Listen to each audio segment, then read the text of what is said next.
केंद्र सरकार द्वारा लागू किए गए नए श्रम कानूनों के खिलाफ कांग्रेस और उसकी ट्रेड यूनियन विंग ITUC ने आज देश भर में जोरदार विरोध प्रदर्शन किया। प्रदर्शनकारियों ने इन श्रम संहिताओं को मजदूर विरोधी और कठोर बताते हुए इन्हें तुरंत वापस लेने की मांग की। दिल्ली, मुंबई, कोलकाता और बेंगलुरु सहित कई शहरों में विरोध हुआ, जबकि अगरतला में भी श्रमिकों और ITUC सदस्यों ने रैलियां निकालकर जिला प्रशासन को ज्ञापन सौंपा। उनका आरोप है कि नए कानून नौकरी की सुरक्षा कमजोर करते हैं, यूनियनों की शक्ति घटाते हैं और उद्योगों को अधिक अधिकार देते हैं। सरकार का कहना है कि ये नए श्रम कानून पुराने प्रावधानों को सरल बनाकर निवेश और रोजगार को बढ़ावा देंगे। देश भर में विरोध आगे भी जारी रहने की संभावना है। প্রধানত কর্পোরেট এবং সাম্প্রদায়িক শক্তি যে গাঁটছড়া এই তাদের স্বার্থে শ্রম কোড, 4টি শ্রম কোড করার যে উদ্যোগ তার বিরোধিতা করে আসছে। সংসদে তাদের সংখ্যাগরিষ্ঠতার জোরে একে পাশ করিয়ে নেওয়ার পর গত 21 তারিখ তা লাগু করেছে।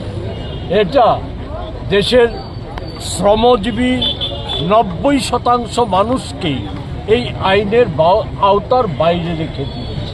আমি খুব সংক্ষেপে যেটা বলতে চাই, এতে যারা ক্ষতিগ্রস্ত হবে শুধু শ্রমজীবী মানুষ না, কৃষিজীবী মানুষ, বেকারদের ভবিষ্যৎ একেবারে ভয়ঙ্কর অনিশ্চয়তা সৃষ্টি হবে।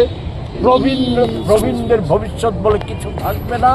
উপরন্তু আপনারা যারা সংবাদ মাধ্যমের সাথে আছেন, আপনাদের জন্য এই আইনে যেটা করা হয়েছে সেটা হচ্ছে এই 1955 ইংরেজি এবং 58 ইংরেজিতে সাংবাদিকদের স্বার্থ রক্ষা এবং সংবাদপত্রের স্বাধীনতা, মত প্রকাশের স্বাধীনতায় যে আইন লাগু করা হয়েছিল সেই আইনকে পরিবর্তন করে এটা সম্পূর্ণভাবে সরকার, কর্পোরেট জগৎ এবং বড় বড় মিডিয়া হাউসের মালিকদের হাতে আর বিজ্ঞাপনদাতাদের হাতে তুলে দিয়েছে। এতে সাংবাদিকদের যে ন্যূনতম নিরাপত্তা এটাও বিঘ্নিত হবে।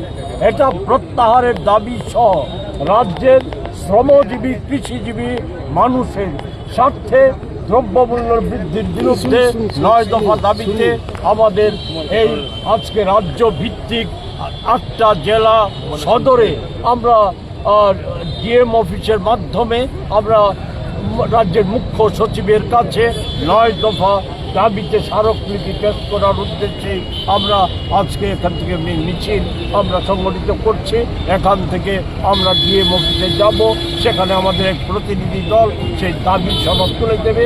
দেওয়ার পর আমরা বিশদে এই যে সামগ্রিক বিষয়টার উপর আমরা সেখানে একটা সংক্ষিপ্ত সভা করার চেষ্টা করব।